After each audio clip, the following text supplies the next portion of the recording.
Bonjour à tous, bienvenue dans cette nouvelle vidéo. Oui, malgré que je sois loin de la caméra et que je ne parle pas fort, vous pouvez quand même m'entendre parce que j'ai un petit micro-cravate qui fait bien son taf, je trouve.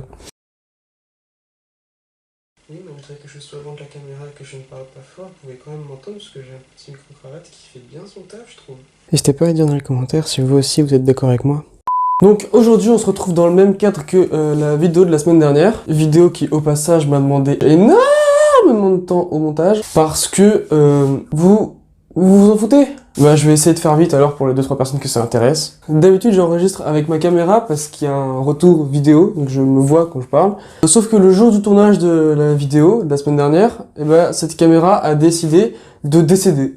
Du coup j'ai dû enregistrer la vidéo avec mon appareil photo qui lui n'a pas de retour. Sauf que cet appareil photo lui n'enregistre que en format .mov, un format qui n'est pas compatible avec Android parce que oui je fais mes montages sur mon téléphone. Du coup j'ai cherché des sites sur internet pour convertir les fichiers MOV en MP4. J'ai cherché longtemps et le meilleur site que j'ai trouvé, il pouvait convertir que des fichiers au maximum de 1,5 giga, ce qui correspond à peu près à 5 minutes de vidéo. Du coup toutes les 5 minutes il fallait que j'aille éteindre, rallumer l'appareil photo, faire les claps pour synchroniser la vidéo et le son. Sauf que des fois j'ai oublié de faire les claps et du coup il fallait que j'utilise la technique ancestrale du lisage sur lèvres, un art que je maîtrise pas trop encore. C'est pour ça que si vous regardez bien sur la précédente vidéo, eh bien vous verrez que des fois il y a des petits décalages. Heureusement maintenant j'ai trouvé un moyen simple mais très long pour convertir toutes les vidéos et de toutes les tailles que je veux. En fait, je prends les rushs en fichier MOV et je les publie en privé sur YouTube depuis mon ordinateur et ensuite je récupère ces rushs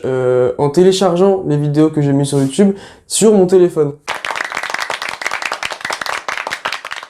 Voilà, parenthèse fermée, on peut commencer la vidéo. Comme je sais que beaucoup d'entre vous viennent d'avoir un enfant et cherchent donc un prénom pour lui donner, et bah aujourd'hui j'ai décidé de vous conseiller en vous donnant les défauts de chaque prénom pour que vous puissiez nommer votre progéniture en connaissance de cause. Et ce grâce encore et toujours au meilleur ami de l'homme, il s'agit bien évidemment de Google. Chaque prénom pour que vous puissiez donc chercher un prénom, lui donner prénom. Oui, j'ai des fiches et alors. Comme aujourd'hui on va un peu se moquer des prénoms, pour vous prouver que c'est à fond du second degré, je vous propose de commencer par le mien, Lucas.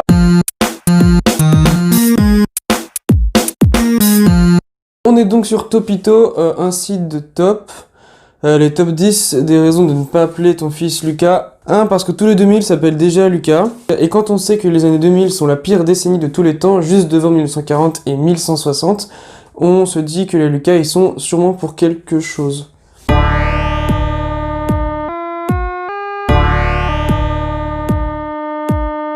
Parce que c'est vrai que Lucas, c'est pas un prénom très original. Je crois que c'est le premier prénom masculin donné dans les 4 premières années du 21e siècle. Avec Kaka. C'est vrai, en plus, on n'a pas arrêté de me le rappeler quand j'étais en maternelle. Parce qu'aucun Lucas n'a vraiment marqué l'histoire. Ok, on connaît des Martin, Neil, Charles et autres Zinedine qui ont changé la destinée des hommes et le cœur de tout le monde. Mais Lucas c'est nul, personne ne devient célèbre en se nommant Lucas, ce prénom est voué à mourir. Et ben non, prouvez-lui qu'il a tort. Abonnez-vous à cette chaîne, partagez les vidéos et je deviendrai célèbre. Et comme ça, on pourra le niquer. Parce qu'il sera surnommé Lulu, on est d'accord que dans le duo Charlie et Lulu, Charlie était celui qui connaissait son sujet et avait la classe, pendant que Lulu suait à grosses gouttes et ramassait les miettes. J'ai pas la ref là. Parce que tous les garçons de son école s'appelleront Lucas. Tu veux vraiment que ton gosse soit un enfant parmi tant d'autres sans identité ni personnalité? Tu veux qu'il grandisse dans le monde qu'on lui a forgé dès la naissance parce que toi, parent de cet enfant, tu as été trop flemmard pour trouver un autre prénom comme Dimitri ou Traversin? Honnêtement, je préfère m'appeler Lucas. Parce que d'après une étude, les Lucas sont tous des fragiles qui n'aiment pas la raclette et portent du désigual. Et moi j'adore la raclette. Parce qu'il existe une ville au Texas qui se nomme Lucas et quand on sait que cette ville s'étend sur 30 km² et compte 5000 habitants, on se dit que c'est la misère. Et ben moi, au moins, je peux me vanter d'avoir une ville qui a mon nom. Parce que l'anagramme de Lucas est Klaus, ce qui ressemble beaucoup au prénom d'un officier SS nazi. Je pense bien sûr à Klaus Barbie. On n'avait pas parlé de ça, les gens de ma classe, là, en cours d'histoire géo, je crois. Enfin, on va aller voir les commentaires, c'est assez rigolo en général. Il y a un « Je t'emmerde François ». Article vraiment nul et sans intérêt. Non, en vrai, ça va, sinon ça passe. Maintenant qu'on est bien rigolé sur mon prénom, on va aller voir les prénoms les moins originaux, autrement dit, ceux qui ont le plus été donnés. Voici la liste des prénoms qui ont le plus été donnés en 2018. Le premier, c'est Gabriel, avec 5436 naissances. Attendez que je calcule. Ça fait à peu près 15 Gabriel qui naissent par jour. C'est énorme. Ça fait en gros un Gabriel qui naît tous les 2 heures.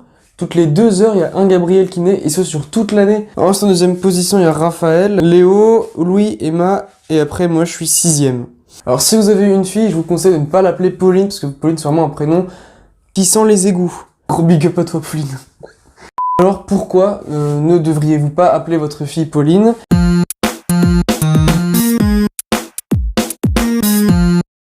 Parce que son surnom sera Popo, et que ça donne toujours envie d'aller aux toilettes. Parce que si les gens sont inspirés, son surnom sera Popol.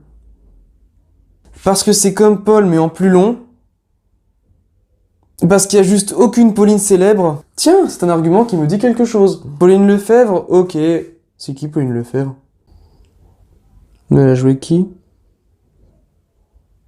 Parce que la Saint-Pauline c'est le 26 janvier et que c'est aussi la journée mondiale de la douane. Il n'y a pas de place pour 2 célébrations aussi déglingos dans une seule et même journée. Parce que l'anagramme de Pauline c'est Nauplie et c'est vraiment une ville de merde. Voici une image de Nauplie. Parce que finalement, vu sa gueule, tu peux mieux l'appeler Grippin. Voici une photo de Pauline, juste ici. Là. Voilà, vous jugez, hein, Grippin, pas Grippin. Parce que dans Pauline, il y a Poli, bah comme quoi l'habit ne fait pas le moine. Ouais, je suis pas sûr que l'expression était vraiment adaptée. On va voir comme d'habitude les commentaires. Et oh, c'est une super ville, Nauplie. Je sais pas, je la connais pas, vous aussi. Pourquoi tant de haine? Il y en a qu'un seul. Bon voilà, c'est fini pour Pauline. Maintenant on va voir pour les prénoms les plus donnés en France. Le premier, on a vu, c'est Gabriel. Et donc pourquoi ne pas appeler son fils Gabriel?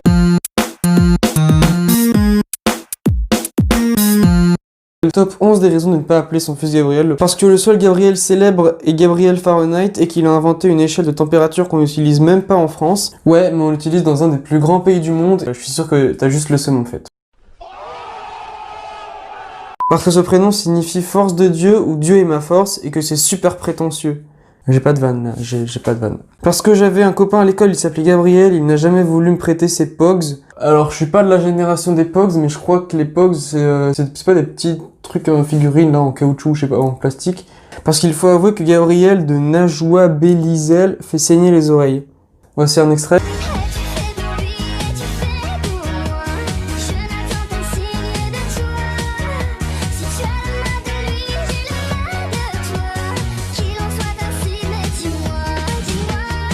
Bon, moi j'ai pas entendu, du coup je peux pas commenter. Parce que Gabriel est un prénom qui est davantage donné dans le nord de la France. Et après, putain, mais qu'est-ce qu'il a avec les prénoms donnés dans le nord? Donc on a soit des gens qui sentent la frite, soit des gens qui accélèrent quand le feu est rouge. Parce que ça rime avec aisselle. Ouais, mais pas que, ça rime aussi avec arc-en-ciel, artériel, artificiel, bimestriel, caractériel, carentiel, catégoriel, cérémoniel, cicatriciel, ciel, circonstanciel, concurrentiel, confidentiel, consubstantiel, démentiel, désir. Les commentaires. Gabriel, c'est d'abord un archange ou un archange, c'est-à-dire le chef des anges, il est aussi le messager de Dieu. Il est particulièrement sur les professions liées à l'enseignement, au journalisme et sur les artistes, il est également lié au rêve et c'est par ce biais qu'il communique avec les personnes qu'il choisit. Honnêtement, rien à... Oh les bâtards, il a fait un truc grave recherché et tout, et il l'en comme ça. Et bah voilà pourquoi il te prêtait pas ses Pogs, il savait déjà que t'allais écrire un article de merde sur nous. Franchement, les gens qui comprennent pas que c'est de l'humour, moi je vous comprends pas. Complètement débile l'article. Mec, tu t'appelles François, on en parle. Wow, voilà, c'est la fin de la vidéo. Attends, j'ai envie de faire la outro assis là. Hop. Voilà, c'est la fin de cette vidéo, j'espère qu'elle vous a plu. Si c'est le cas, montrez-le moi en mettant un gros pouce bleu. Au moins maintenant, vous saurez quel prénom ne pas choisir, ou si vous les choisissez, vous connaîtrez les potentiels effets secondaires. Abonnez-vous, activez la cloche, on se retrouve la semaine prochaine pour une nouvelle vidéo. Auf Wiedersehen!